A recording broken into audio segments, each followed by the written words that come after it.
dushime dukenguke kubera ivyo nuhabwa icubahiro.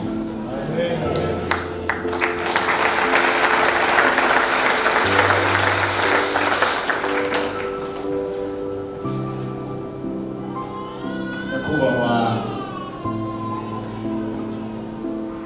murongozi w'ishengero Israel Church nabo mufatanije bose, ndagira ngo ntangure gushima amajambo menshi yavuzwe, inyigisho zatanzwe, indirimbo zavuzwe, zirafata ku mutima cyane. Byantangaje ko ibintu byavuzwe umengo byabwirwa jewe.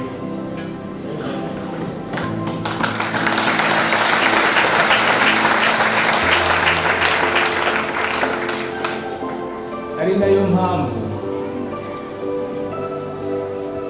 navuze nti reka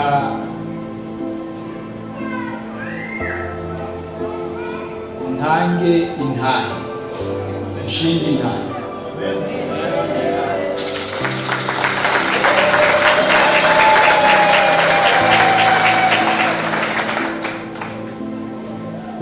Bavuze bati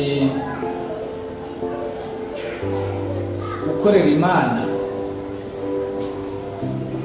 bitanga inyungu kuri wewe bwite,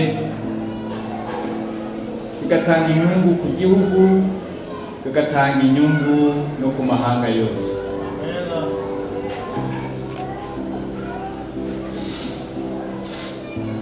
Noneho umuntu yibagije nkurikije ibyavuzwe, ndetse nibaza none ko Bibiliya igisigurira byinshi, katwereka inzira twocamo. Wewe aho urafise ibyo wokwishimikiza kugira ngo ubone cyangwa abandi bakwereke ko ivyo uriko urakora uriko urakorera Imana. Wewe ubwawe twisunze izi nyigisho, urumva ko mu byo ukora, urumva ko hariho wewe mu mutima, ibwina mu mutima, wumva ko uriko urakorera Imana mu buzima bwawe bwa misi yose, wumva ko ivyo uriko urakora bitanga inyungu kuri mwebwe bwite, ku gihugu no ku makungu.